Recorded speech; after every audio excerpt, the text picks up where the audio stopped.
Coming up on Colonial Crossfire, the midterm elections, ballot measures, and DC politics. Joining us on the left, Eric Wolfert. On the right, Emily Jashinsky. And I'm your moderator, Kevin Fry. This is Colonial Crossfire.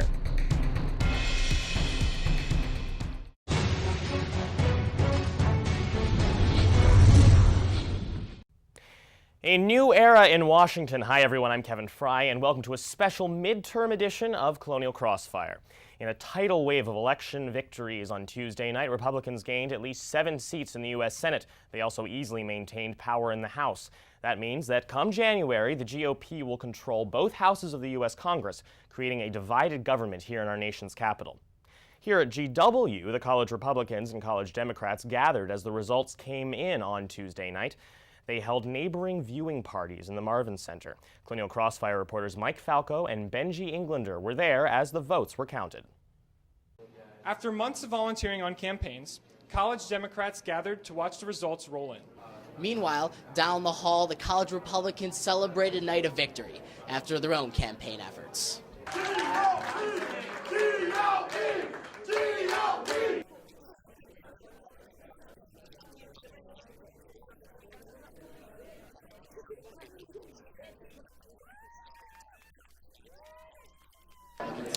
I think we're going to get to put legislation on the president's desk and force him to sign it or veto it, and then come 2016, people will see the repercussions of him either vetoing or signing legislation that the Congress has passed and make their decision, hopefully, for a Republican president in 2016.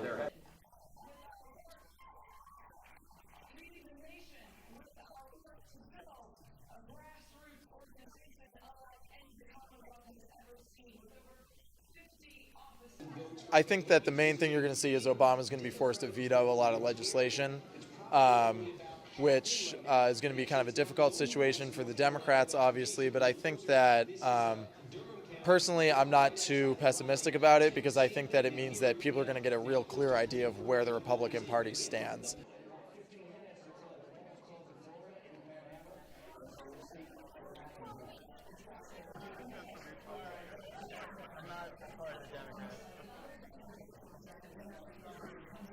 Actually going out into the field, knocking on doors and talking to people about what matters to them really lets you see the impact that this election will have, and it was a really cool experience to be able to do that.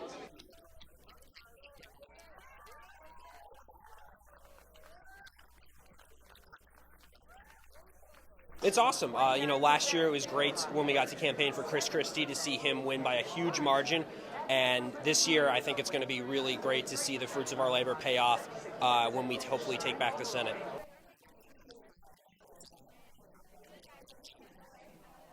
All right, thanks to Mike and Benji. To take a closer look at the midterm results, we're now joined by our student panel. On the left, Eric Wolfert, a junior from Scarsdale, New York, majoring in political science. Eric is a member of both the College Democrats and the Roosevelt Institute. On the right, Emily Jashinsky, a senior from Milwaukee, studying political science and creative writing. She serves as president of GW's Young America's Foundation. Thank you both so much for joining us. Back in 2010, President Obama called the midterms a shellacking. 4 years later, the Republican landslide continued. They had a 7-seat gain in the Senate, and they could get at least one more seat. The race for the Louisiana Senate seat will go to a runoff in December. President Obama addressed the Democrats' defeat in a speech the day after the election. So to everyone who voted, I want you to know that I hear you. All right, Eric, so my question to you, what was the message that Obama was hearing? What's the message of this election? Well, I think it's two-pronged, actually. The first is, and without sounding like I'm trying to make excuses, the map was very unfavorable to Democrats this year. It was a number of Senate seats that were won by Democrats in 2008, which, as we all know, was an excellent Democratic year. And there, needless to say, in a midterm election with a Democratic president, it's going to be hard for Democrats to win in places like Arkansas and Louisiana and such. That being said, I think there are a couple of lessons that Democrats can learn from this. The first one is to not take anything for granted. As we saw in a couple of the gubernatorial races in deep blue states like Maryland or Massachusetts or Illinois, a lot of our candidates just coasted. They took it for granted. They assumed that the state's natural lean would carry them. They avoided talking about more substantive issues, while Republicans such as Larry Hogan or Charlie Baker ran a very good campaign, was substantive. Emily, I want to bring these governor Sure, elections to you, because this was, some of these were rather shocking. Yeah, absolutely. It seems. So I'm going to guess that you have a different message that the voters were sending to these elected officials. Oh, absolutely. Yeah, I mean, I think the explanation that there was some measure of complacency involved doesn't actually really hold up, because I think the best case study really is my home state of Wisconsin. Wisconsin is not a red state, yet Scott Walker took that election by 5 points. So I think you have to look at a little deeper, and I think really the message is this was a referendum on President Obama. So I mean, I think we have to be careful with some of those other explanations. Do you agree with that? To some extent. I mean, I think at the same time, while yes, Wisconsin is not a red state, Scott Walker is still a Republican incumbent, running in a midterm election with a Democratic president. But then what about, for instance, Maryland, where Larry Hogan beat incumbent Governor Martin O'Malley? He was not the incumbent. It was Anthony Brown was the sorry. Democratic nominee. But back to my further point about complacency, that would be an example of that. I think Anthony Brown ran a very unsubstantive campaign. I think that he very much took it for granted Maryland is one of the most democratic states in our country. He really avoided talking about some of the more meaty issues, so to speak. And I give a lot of credit to Larry Hogan, who was... Yeah, I think that's where the real credit is. I don't necessarily know that the Democrats ran a poor campaign. I think they ran an average campaign in a lot of these states, if not above average. It's that the Republicans actually, to their credit, had a really fantastic message. I mean, their messaging was on point this election. And I want to get back to that messaging, because there's seemingly, Obama admitted in this press conference, there is a message that he is being told. And what is that message that is kind of going to Obama? The message that's going to Obama is that people are looking for change, and that's the message of every election. And particularly a midterm this far into a presidential term. So exactly. This isn't necessarily shocking. No, I mean, it shouldn't be shocking to any of us when you look, and that's something that I think is really important, is that we kind of surprised ourselves, because the media hasn't accurately been capturing the mood of the American people. So these things shouldn't necessarily be a surprise to us. 2010 shouldn't necessarily have been a surprise to us, but we look at the electorate and we don't necessarily evaluate them accurately, and that's what happened. I want to look at one of the Senate races. Obviously, we've seen 7 victories for the, the Republicans, but one more that may possibly come in December, which is Mary Landrieu being defeated, likely, by the Republican candidate in Louisiana. Anything to read into all of this, Eric? I would say for that case, that's a typical 6-year itch. Louisiana is significantly more conservative than when Mary Landrieu first took office in 2002. She survived a very, very close race in 2008. And she's very much an embattled candidate that's been successful in overcoming these yes, problems. And in the past. 2008, despite it being an excellent Democratic year, she still escaped by a very, very narrow margin. I'll be perfectly honest with you. I've been pegging her for defeat ever since the cycle started. Yeah. She's going to have a tough election. I mean, what people aren't talking about is the fact that there was a Tea Party candidate in that race that won 14 points. And likely all of those votes are going to go there's to the Republicans. No Tea Partiers that are like, oh man, I think it's time to vote for Mary Landrieu. Vote for Mary Landrieu. I can see that happening. Yeah.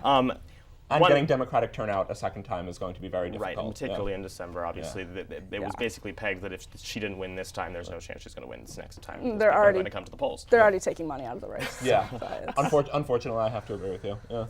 All right, so a little bit more of a cultural respect now. We have 2 kind of significant cultural elections, if you will. Representative Mia Love, or future Representative Mia Love, first African-American woman in Congress in Utah's 4th District. Is there significance to this, that there is now an African-American female who's on the Republican ticket in Congress? Well, absolutely. I mean, I think that the Republicans have had such a hard time chipping away at the media's narrative that they're the party of old white men. And I just think it's going to be very difficult for the media to spin it any differently now that we're actually evolving, and the Republicans have taken seriously people's criticisms of them. Albeit with one seat.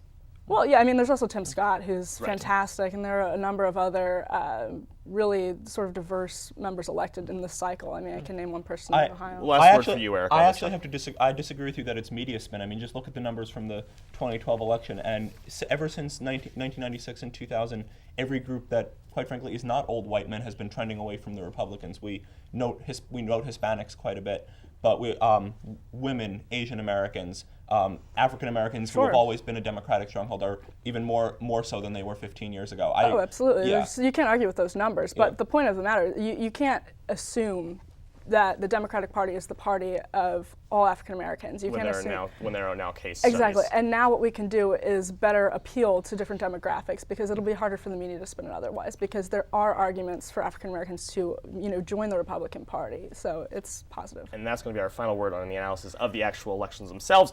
But with a divided government, we now look to the future. What will the next 2 years look like? We'll ask our panel when we come back after this break. Stay with us. It's been pretty busy around here with parcel and flex plans going on sale, so we need an extra pair of hands around the office. Let's go G-Dub! Let's go G-Dub! We had no idea you were bringing the Colonial Army. Whoosh! Ah, G-Dub! Ah, G-Dub! Hey George, I think you have an update for Firefox. Never mind.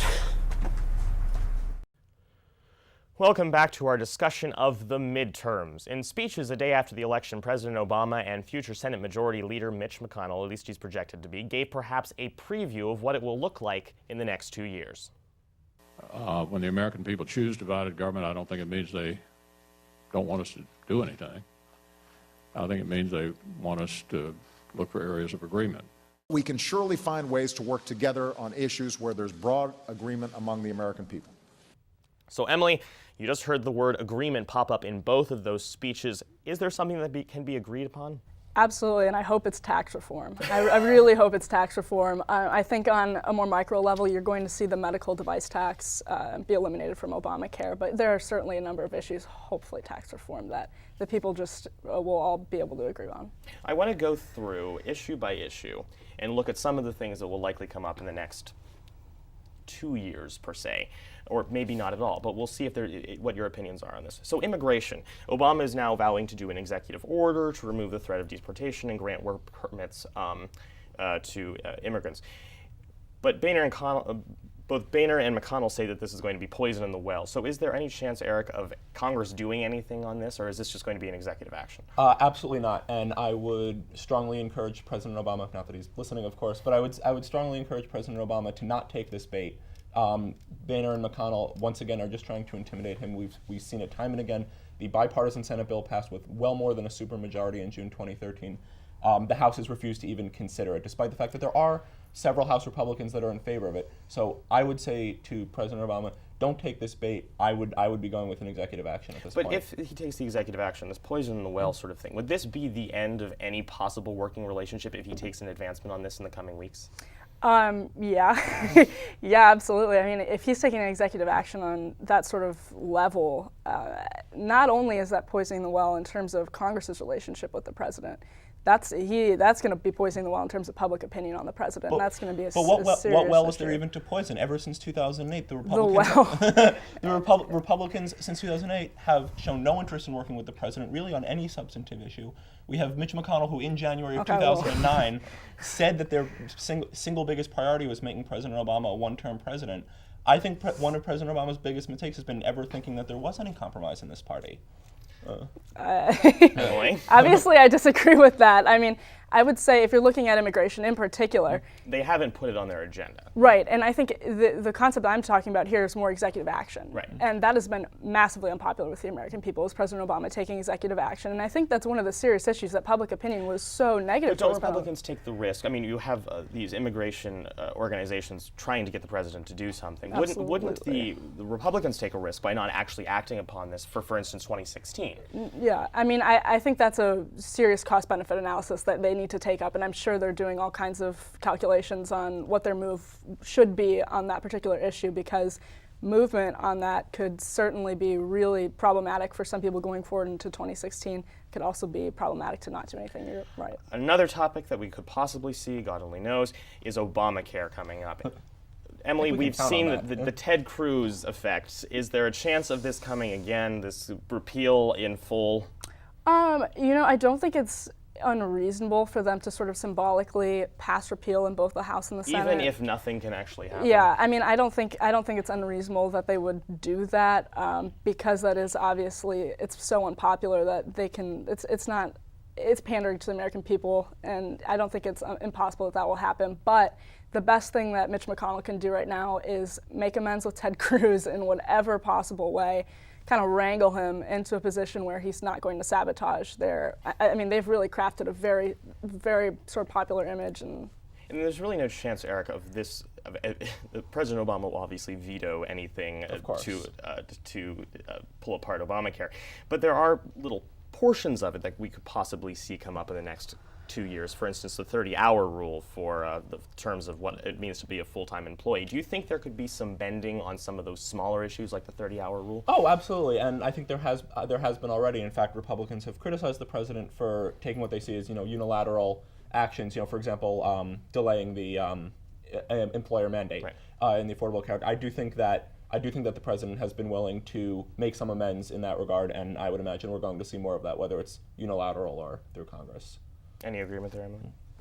Yeah, I mean, I think it'll sort of be a piecemeal chipping away at Obamacare. I don't think we're ever going to get rid of it at this point. Right, it's somewhat embedded in the system at this point. Next topic, Keystone Pipeline.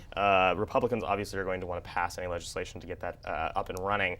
Is Obama going to be forced, Eric, to take this up? I think he will certainly be forced to make a decision. I mean, this is an issue that's been on the docket for... I mean, he's been stalling now with the State Department and EPA. This is an issue that's been on the docket now for 4 or 5 years, and obviously it's very important and requires a very careful cost-benefit analysis, but I do think that it's time to... Emily, which is more costly for Obama, to accept it or to continue to veto it? To continue to veto it. I mean, I think all of the research shows that it's probably a very strong move on his part to pass the Keystone Pipeline legislation and get it over with and create some good jobs. At the same time, I don't think Republicans are, or I should say pro-Keystone lawmakers, because there are some on both sides of the aisle, I don't think they're necessarily in any better shape after this election, because plenty of the moderate Democrats, such as Mark Pryor or Mary Landrieu, that have been defeated or look likely to soon be defeated, were in favor of this pipeline. I don't know that there's been, pretty much other than with the exception of Cory Gardner, that there's been an increase in the number of pro-Keystone lawmakers in the Senate. And with somewhat sticking on the topic of environmentalism, it's likely that Senator Jim Inhofe of Oklahoma is going to be taking over the Environment and Public Works Senate Committee. What does this mean for the whole concept of, global warming? It's climate change, Kevin. Climate change, I'm sorry. It's all in how you frame things. It really is. Emily? You start. Go ahead. You're so nice to each other. I think it's a travesty. I mean, Jim Inhofe goes beyond what you would call skepticism, which I'm not convinced how much skepticism is warranted in the first place. But he legitimately thinks that it is a big government hox to steal your freedom. He has written a book to this effect. Emily, you're fuming. I'm not fuming. I think it's funny. He's written a book to this effect, and I think he's tremendously unqualified for this. And I think then again, issues like cap and trade were never getting any traction in the first place. So I think that's kind of a key point, is that there has not been much movement on climate change legislation for 10 years probably. So I mean, if I were someone who's really concerned about climate change, which I'm not, I would be. It doesn't make that much of a difference either way. I think you can probably look for executive action from President Obama on climate change issues. One final thing I want to bring up, and we'll kind of try to keep this brief. What is the smart decision for Republicans in the next 2 years? Keeping this 1-2 sentences.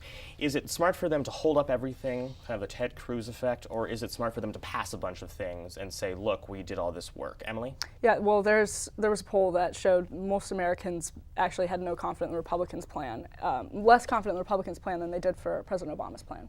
So they need progress. They need to come out and tell the American people they have ideas, they have legislation, they're going to actually make change. And if they don't, 2016 could be a problem. It will be a huge problem. What's the smart move? If I were a Republican strategist, I'd be saying the exact same thing Emily is. They can't, in 2016, they can't run as the anti-Obama party anymore. They need to actually do something because they're now in charge of both They need to stand for something. Stand for something. And that's something that we'll see if they define themselves in any regard in the next coming weeks. They've begun to define themselves. It's wondering if what they'll pass and get done. All right, we're going to end this topic. Thank you for a very lively discussion. When we come back, we'll look at the ballot initiatives. Across the nation, the voters didn't just elect officials, they also made decisions on new state policies, including the minimum wage and legalization of marijuana. We'll tackle what those votes mean next. The George Washington University, at the intersection of policy, practice, and research. Connecting all that Washington has to offer with an intellectual environment that drives progress.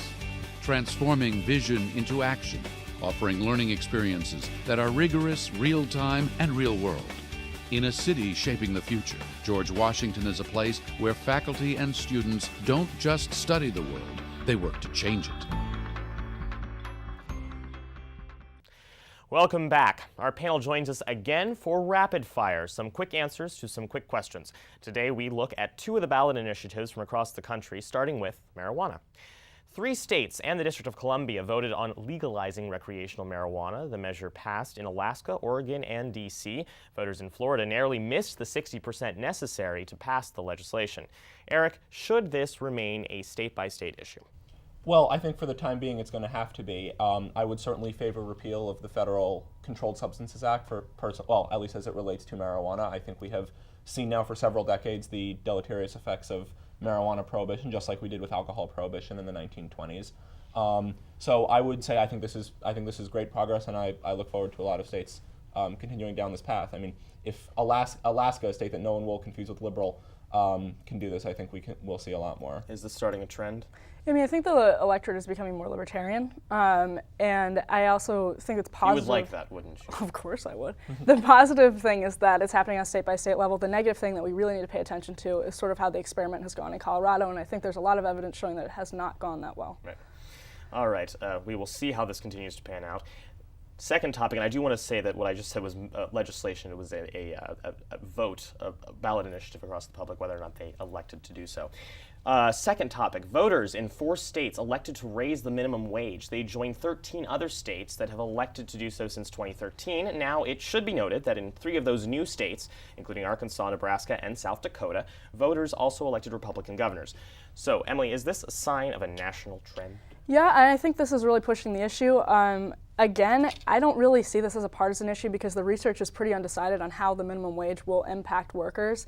But it's very positive that it's happening on a state-by-state level rather than jamming something through at the federal level. So federal level or state-by-state level there? I would still absolutely favor an increase to $10.10 on the federal level. I mean, even though costs of living are different in every state. Yes, absolutely. Okay, just checking. And I also think it's actually interesting that some of the increases have come in states like Arkansas, where the cost of living is very low.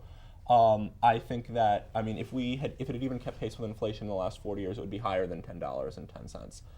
And some of our greatest era of prosperity in the 50s and 60s was when we had a much stronger, thriving middle class with higher minimum wage, more unionization, building from the middle out as opposed to the top down, as many Republicans like to see it. So I would absolutely favor a federal increase. All right, and that is going to be our last word with our panel today. Thank you both so much. That was very lively and very fun. Well, Capitol Hill is not the only place in D.C. that will see new leadership come next year. At City Hall, Muriel Bowser will be sworn in as the new mayor. Bowser earned more than 53% of the vote, beating her closest opponent, independent candidate David Catania. Also in D.C., voters decided, as we already mentioned, overwhelmingly to legalize marijuana use and possession in the district. However, the measure still faces federal oversight, and Congress could upend the city's decision. Some Republicans in the House have already objected. Earlier, Crossfire's Andrew Desiderio sat down with Washington Post reporter Mike DeBonis to talk about D.C.'s own politics. All right, thanks, Mike, for being here. So first, can you tell me how Mayor-elect Bowser is going to be different from incumbent Mayor Gray? Great question, Andrew. Well, you know, the truth is that I don't know that there's going to be a whole lot of really obvious differences. I think it's going to be more about the type of people that she recruits to her administration. I think stylistically, her and Vince Gray have a lot in common. They both ran on trying to bring different communities together, uniting the city. Vince Gray's slogan was one city. For Muriel Bowser, it's all 8 wards, basically 2 sides of the same coin. So not expecting a lot of really big radical changes. She did say that she was going to sort of tweak some Gray initiatives, including rewriting the boundaries for the public schools in the city. But other than that, not seeing any big major course corrections. Great. So David Catania, the independent challenger, who really was the only one who had a real chance to beat Bowser, Sure. He only got about 35% of the vote. Do you think he could have done anything differently that would have propelled him to victory, or is Bowser always just the inevitable winner to you? I mean, I don't think it was inevitable. I think that it was a genuinely competitive race. He was just unable to overcome a lot of disadvantages you have as not being the Democratic nominee.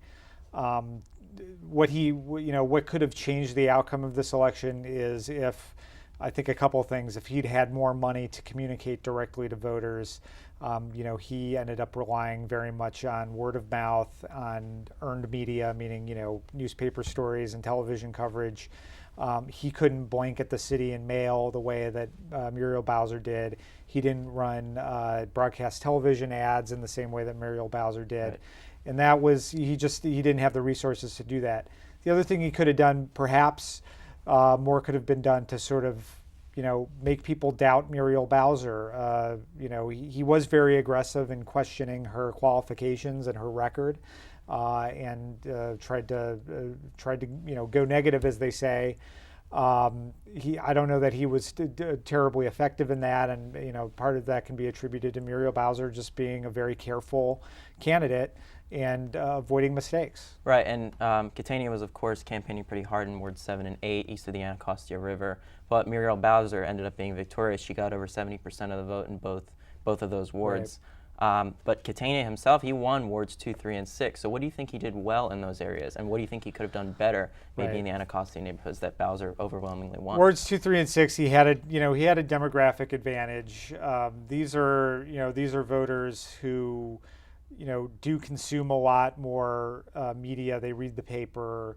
They were able to learn more about his message without David Catania having to spoon feed it to them through mail and through radio ads and all sorts of different things. So he was communicating with them more directly. And that's where really his base of support is and are in those communities. So you get more word of mouth. You get more sort of social affinity among Catania voters. In 7 and 8, there's a big premium on having a real get out the vote field operation.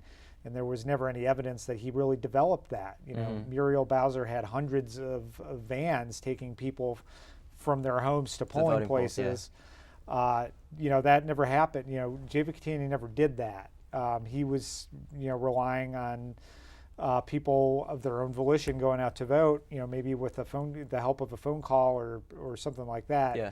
That in some parts of the city, that's not enough. You have to, as they say, knock and drag. You have to get people to the polls. Right, and I want to move on real quick to legal marijuana in the district. It was, of course, overwhelmingly approved by people who voted in the election on Tuesday.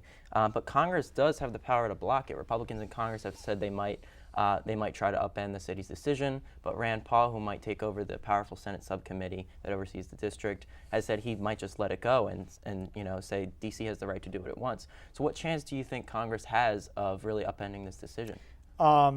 If it's going to happen, it's going to happen through the appropriations process. It's very difficult for them to actually overturn the initiative when it gets sent to Congress, or the subsequent legislation that establishes the sales and taxation regime, just because that requires both houses of Congress to vote in favor of a resolution and the president to sign it. I've seen no indication that the president is going to sign it. But putting an appropriations measure onto the bill that would restrict the city's ability to spend funds on it, that would be somewhat easier. In fact, that the Republican House successfully attached that to a budget bill that they passed this year. Right. That could happen. It certainly complicates matters to have Rand Paul saying these things. What it's going to come down to, I think, is a matter of priorities, both for the Republican Congress and for President Obama.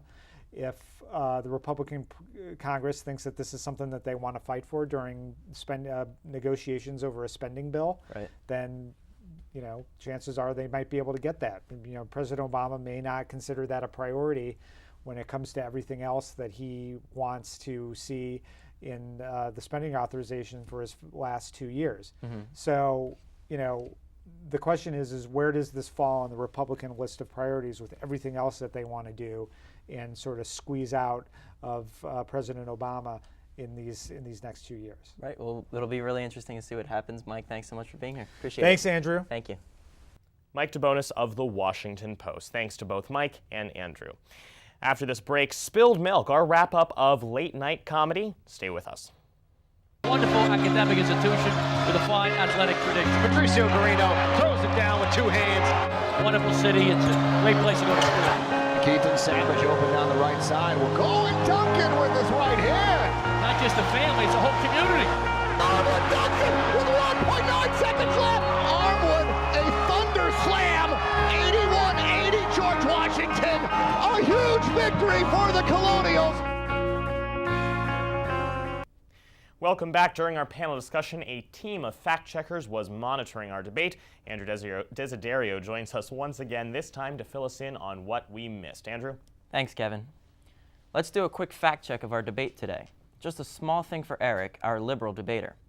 Eric said that minorities and women have been trending away from the Republican Party. However, according to the exit polls from the midterm elections, Hispanic voters favored Democrats by 10 points fewer than they did in 2012. The Democrats' advantage over the GOP for women voters also went down from a 12-point advantage in 2012 to 5 points this time around. Also, the GOP won the most number of black voters since 2006. So these numbers do not quite fit the narrative that minorities and women are trending away from the GOP. That's it from the Fact Check desk. Kevin, back to you. All right, thanks, Andrew. And we now turn to Spilled Milk, our wrap-up of the best of late-night political comedy. It's time for a midterm Spilled Milk. Today, my love has gone away. The bottle stands so long, a symbol of the dawn. It was a great night. It was a great night for the fresh new face of the GOP, Mitch McConnell. A face so fresh, it hasn't even grown lips yet. Duma and China's National People's Congress, now solidly Republican. The Blue Man Group, now the Red Man Group, having lost 2 of 3 men. Children will now learn valuable life lessons from Red's Clues. The only territory Democrats retained is that painful sexual frustration will still be known as blue balls. That's right. DC now stands for Dank Chronic. And thanks to this new law, we are never going to get Lincoln off that damn couch. And if anyone needs to take the edge off after last night, it is this guy. So I say, go for it, sir. Appoint yourself commander in spleef. You're looking at 2 years with the Republican House and Senate. What's the worst that could happen? You get high and nothing gets done. You get high and maybe get paranoid that Congress is out to get you. You know, the White House has a movie theater and a bowling alley. I say it's time to tear up Michelle's organic kale patch and plant some Skunk Force One. And if you ever get the munchies, the Secret Service has proven that the Domino's guy can just jump over the fence. All right, and that does it for this episode of Colonial Crossfire. For all the latest political updates at any time, be sure to follow us on Twitter and like us on Facebook. For all of us here at GWTV, I'm Kevin Fry. Thanks for getting caught in the crossfire with us. We'll see you next time.